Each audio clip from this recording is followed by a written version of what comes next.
ঘটনা হয়েছে সে বিষয়ে একটু জানাবেন কাইন্ডলি। কক্সবাজার মাননীয় অতিরিক্ত চিফ জুডিশিয়াল ম্যাজিস্ট্রেট আদালতে আমরা বিজ্ঞ আদালতে ছিলাম। তখন CR 1013/2022 মামলায় 2 জন আসামি সারেন্ডারের জন্য কাঠগড়ায় ঢুকে ওখানে উচ্চ আদালতের বেঞ্চ সহকারী পেশকার যিনি আছেন উনি আসামির নাম ধরে ডাক দেয়। তারপর ওখানে ডাক দেয় মামুন আলতাফ।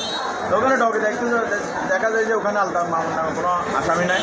ওখানে মামুনের পরিবর্তে মামুন থাকে বিদেশে। মামুনের পরিবর্তে শাহজাহান নামক একজন ব্যক্তি যিনি এলাকায় বিভিন্ন অপকর্মের সাথে জড়িত। উনি হত্যা, অপহরণ এবং ইয়াবা সহ বিভিন্ন মামলার পূর্বের আসামি।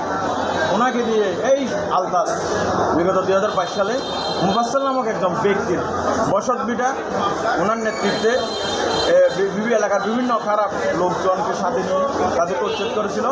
এই ভিটাটি উচ্ছেদ করার পর থেকে ওদের সাথে একটা সখ্যতা সৃষ্টি হয়। ঘটনা কোন জায়গায়, কোন এলাকার? ঘটনা হচ্ছে যে বারোয়া কালীবড় চৌধুরীপাড়া নজরপুর। জি জি। এই বিভিন্ন সখ্যতা সৃষ্টি হওয়ার পরে এখানে বিভিন্ন অপকর্ম এবং অপরাধ করায়। এখন বিষয়টা হচ্ছে যে মানুষ সমস্ত জায়গা তোমরার পরে বিভিন্ন কিছু হয়রানি শিকার ন্যায় বিচার পাওয়ার জন্য এই আদালতে আসে। এখন এই পবিত্র অঙ্গনে এসে যদি একজন ভুয়া আসামি সেজে একজন আসামিকে বিদেশে রেখে ওই আসামির স্থলে যদি বিজ্ঞ আদালতে এসে জামিন নিতে আসে সেটা বিষয়টা আসলে মানে সে যদি আইনের পাঠ্যক্রম থেকে কোনো ধরনের পার পেয়ে যায় তাহলে আইনের শাসন প্রতিষ্ঠা হবে বলে আমরা মনে করি। আচ্ছা জি, কাইলে আপনার পরিচয় কাইন্ডলি একটু জানাবেন। আমি হচ্ছে অ্যাডভোকেট শওকত বেলাল। আমি সাবেক এডিশনাল জেবি ছিলাম।